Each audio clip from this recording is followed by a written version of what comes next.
She's not going to have a whole lot of time, so that's why if Okay. you don't have to edit, it would be better. Oh, go away. What did I do? Juneteenth. All right. Do It Now movement on Juneteenth, June 19, 2020. We're good? I am. Hold on. Okay. You're ready? I am ready. Okay. 3, 2, 1. I'm recording. Sankofa, bird of the dark people, bring my memories back to me. Sankofa, bird of the dark people, spread your wings and bring my history back to me. Sankofa, bird of the dark people, spread your wings and bring our history back to us.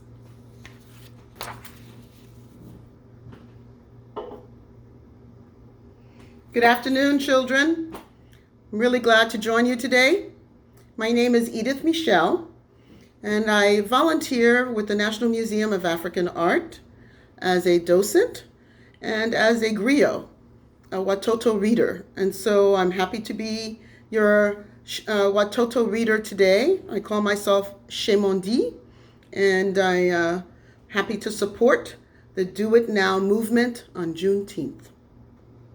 Today we are reflecting on the importance of Juneteenth when we finally escaped what a friend of mine, Charles Winters, described as the shackles of history for the daylight of freedom. So why then am I calling on the Sankofa bird? Do you know what Sankofa means? I start with Africa because that is where our journey began as African Americans. Sankofa is a bird from West Africa, actually from Ghana, whose name means go back and fetch it. As you can see, his feet are moving forward, but his head is looking back. Go back and fetch it. It's a way of reminding us of the importance of knowing where we came from, our history, our ancestors, and how that history propels us to move forward. I wish I had time to go back to tell the stories of some of our queen mothers from Africa, such as Queen Nandi of the Zulu kingdom, who was the mother of Shaka Zulu, Queen Nzinga, the warrior extraordinaire, and Queen Nefertiti, queen of ancient Kemet, and the Ashanti queen mother, Queen Ya Asentewa. But our focus today will be about two beautiful queens, and the Sankofa bird of Black people is going to help us call on the spirits of two beautiful, two powerful, two courageous sheroes, Miriam Makeba and Rosa Parks. And we call their names and recognize them for their strong voices for freedom. Both of them fought for social change and justice. In her autobiography, Miriam Makeba said, "I look at an ant and I see myself, a native South African, endowed by nature with a strength much greater than my size, so I might cope with the weight of racism that crushes my spirit. I look at a bird and I see myself, a native South African, soaring above the injustices of apartheid on wings of pride, the pride of a beautiful people." That's her singing.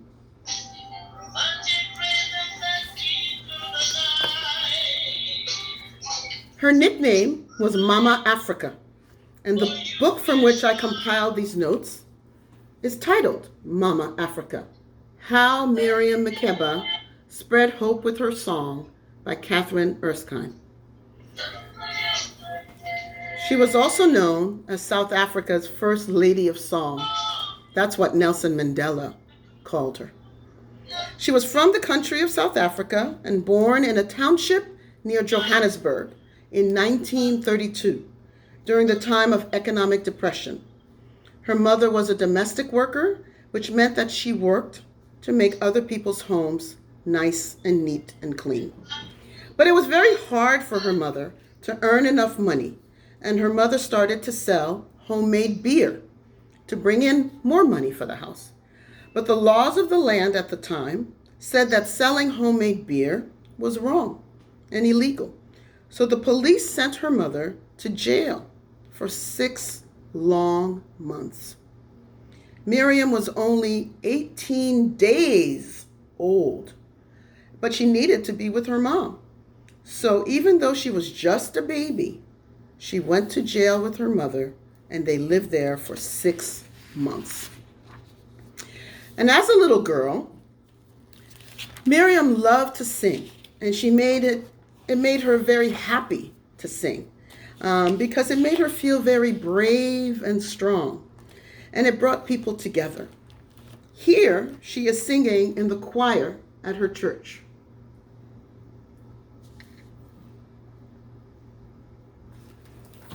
She lived during a difficult time in South Africa because segregation was the rule. The people who ruled there in South Africa, they were white, and they kept the black people and the white people separate and apart. They did not want black and white people to be friends. And Miriam, quite honestly, did not like that. Here she is, as a child, looking out at the beach, and sad because there are signs all over the place that say whites only. Now, during this time of apartheid, black people did not have any real freedoms. In fact, black people in South Africa had to get permission to even be out in their own neighborhoods, to be out in the streets. And they had to carry passes to prove it. And if they didn't show their passes to the police, they were sometimes arrested and jailed. And sometimes the police said that the passes were not valid. And sometimes, unfortunately, Miriam and her friends were thrown in jail.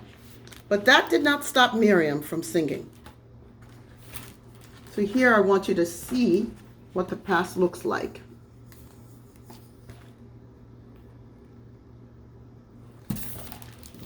So in 1959, Miriam performed in an anti-apartheid film called Come Back, Africa, which really angered the South African government.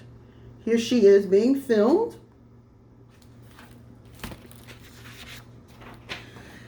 And after that movie, she continued to sing. And she sang songs in languages that the white South Africans didn't understand. But they were songs that empowered the African people in South Africa. But eventually, it got very dangerous for her to be in South Africa, so she escaped. So she could continue to sing and tell the truth. And she pretended she was a nanny for a European family and went off to Europe.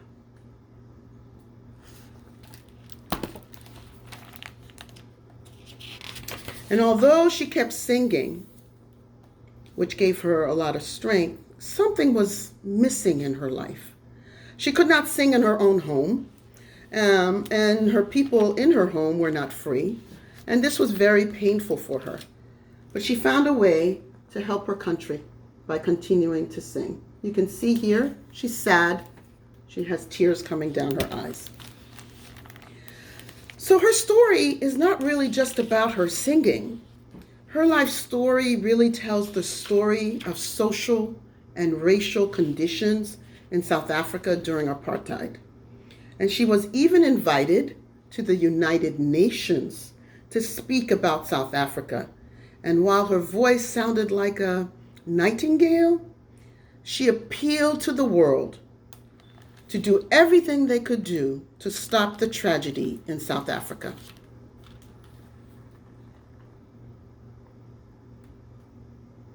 Can we play the song?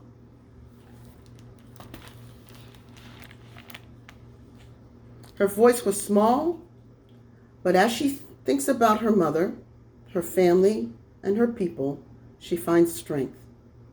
She says, I appeal to you, to all the countries of the world, to do everything you can to stop the coming tragedy.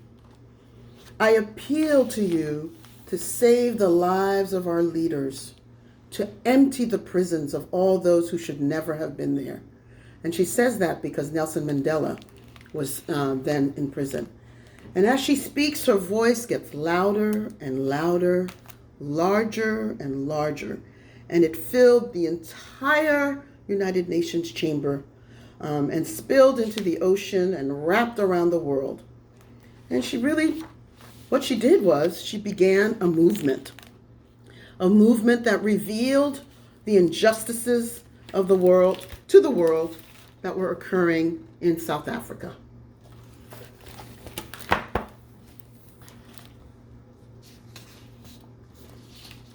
And as more injustices occurred, both white and black people started to protest in South Africa, and then a tragedy happened. You cannot resist if you were allowed no rights in your own country, because the color of your skin is different to that of the rulers.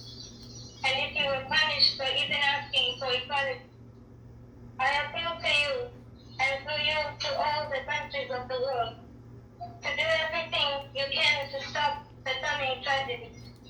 I appeal to you to save the lives of our leaders, to empty the prisons of all those who should never have been there. That was her voice in front of the United Nations. So she was a very brave woman, and you can imagine what impact that must have had to her community. So she continues to sing, and I think she actually goes to the UN another time as well to plea for support. And finally, her story ends when Nelson Mandela is returned after being in prison for a long time. And she then has an opportunity to return home after 30 years. This is Nelson Mandela when he came back. And he actually invited her to come and sing. And so once she's home, Mama Africa is finally home, she sang in celebration. She sang for the Xhosa, the Zulu, the Ndebele, the Swazi, and all the races. She sang for her mother. She sang for the children. Her voice flowed down the Limpopo River, out to the ocean, and around the world.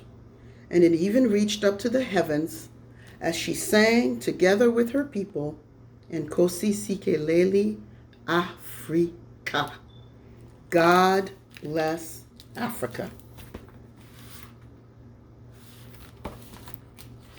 That really wasn't the end of her story. So now she's back in South Africa after being there for 30 years, after being gone for 30 years. So can you imagine the emotions that Miriam Makeba must have felt as she was able to watch Nelson Mandela walk out of prison, as she was able to be there shortly after he was released, to be among her people after being away for so long. And so she was able to enjoy finally a moment where South Africa is free. And Mama Africa, being home, was able to sing in celebration. It was a really wonderful, wonderful time. And so every time I think about Miriam Makeba's story, my heart gets full because I had an opportunity to meet her in person when we saw her live in concert in DC. And I'll share our favorite song at the end of our time together. But one thing to note about Miriam Makeba is that she wasn't just a freedom fighter against apartheid. Throughout her musical career, she was also involved in the civil rights movement right here in the United States. Like our next shiro, Rosa Parks. Sankofa bird of Black people, let's call on the spirit of Rosa Parks. Rosa Parks. Miriam Makeba was Mama Africa. Rosa Parks was mother of the civil rights movement. Another shiro with great courage. And here's the poem that tells her story.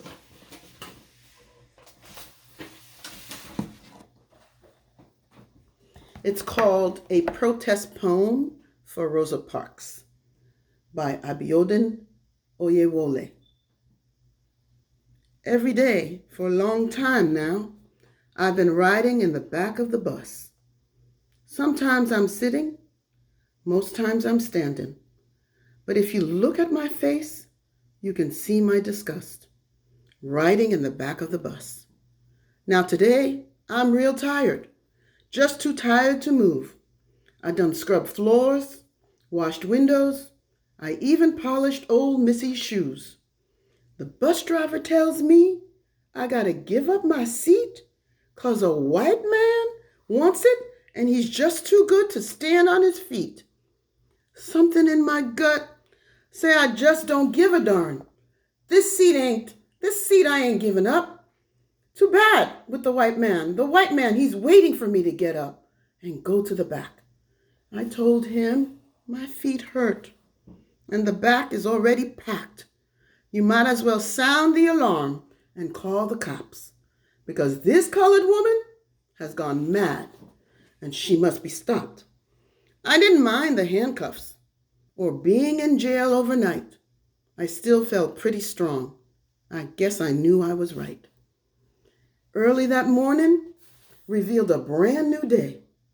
A man named Martin Luther King, I was told, was on his way to see about me and help Blacks get equality. I felt good and started to sing, giving praise to the Lord for Reverend Martin Luther King. When we first met, I'll never forget the light in his eyes and the love on his face. He was our new sunrise to wake us up and win this race. No matter how long, no matter how blue, Martin was on a mission to make our dreams come true. So we started on the Montgomery bus boycott and scared all the white folks in town. With Martin as our leader, we knew we would turn this thing around.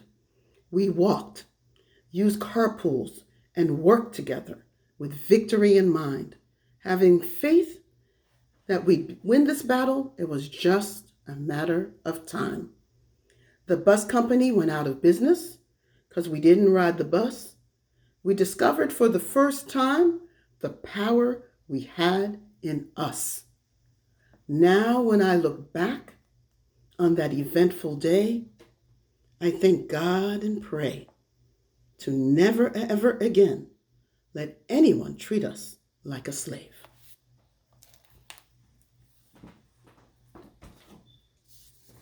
Another powerful story.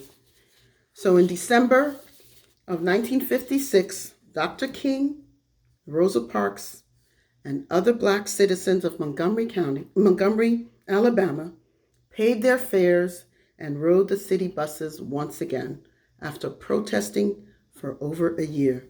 And at this time, they sat wherever they pleased on the bus. Well, children, I'm sorry that our time is ending. I really hope you've enjoyed learning about our two sheroes, Miriam Makeba and Rosa Parks. These two sheroes fought for racial justice in Africa and in the United States. May they both continue to rest in power. And as I say goodbye to you, I want you to remember to wash your hands because we are in very strange times. But I also want you to spread some love. some love wherever you can, because our world really, really needs that these days. And as promised earlier, but maybe later, when I come back, I'll play that Pata Pata song for you.